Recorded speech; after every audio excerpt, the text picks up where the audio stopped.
Breathtaking, fascinating. That was Katie Madonna Lee's feature film. She's a filmmaker. She's come from New York City, or some Tea Parties say Jew York. I'm here with my co-host back, Kurt Tasselaar. Katie, first I want to thank you for coming. You're quite attractive. Larry spoke about this before. Oh, okay, thanks. You should blush and be happy. Well, I'm looking at myself in that teleprompter, and I didn't realize it was going to make my ears look like so big. So I can't say I agree with that today. Someone said I looked like Barry Manilow yesterday. Here, so I think this is my better angle. Sit like this. I'll just look over my shoulder. So it's Katie Madonna Lee, PhD. Pod. Pod. What's that stand for? It stands for producer, actor, writer, director. You know? Okay, I got it from, I watched 30 Rock. I love 30 Rock. And had this episode where Tracy Morgan wanted EGOT. He wanted to get an Emmy, a Grammy, a Tony, an Oscar, EGOT. So I came up with Pod when I had eaten way too many. Yeah, when I had eaten way too much juice. Wheatgrass. Made me high. Drugs or meth or something. No, I'm a health freak. I'm one of those health freaks. Now, this movie, I found it I wanted more nudity in the clip I saw, but I found it oddly compelling. What's going on there? What are you trying to do? You wanted to see more nudity in the scene that we just saw with I wish there was none.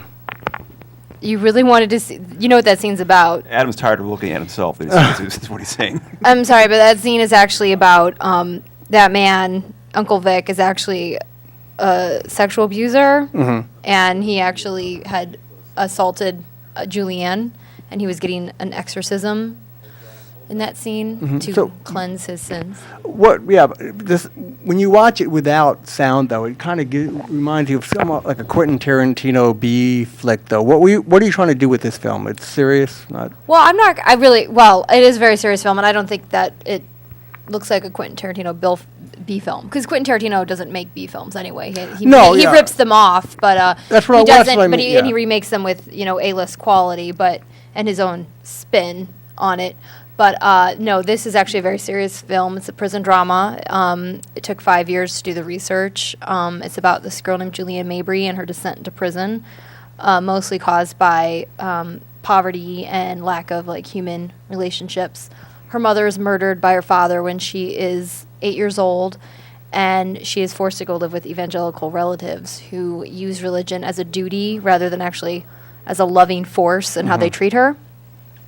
So that causes her not to have any safe relationships. She's never protected. She's a never protected woman, and it leads her to prison. And it's in prison she feels safe. For the first time. For the first time in her life. So it's definitely far. And from I being feel like a movie. jerk, though. I mean, it looks good and everything. When I just saw the shaking and everything. Well, yeah, and a lot of people who are not involved in religious groups.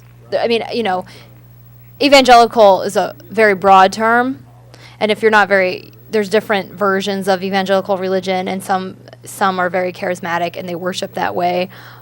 They have rituals like that, and actually some do, where they Yeah. believe that they're having an exorcism, they're getting rid of these demons. I remember being in Georgia relatively. Yeah, they did the speaking in tongues and the shaking. Yep, It's almost like a cathartic, weird thing. Kurt, help me here. You're an artist. I'm just letting you talk. I don't care. No, but it's a great film. Why did you do this film?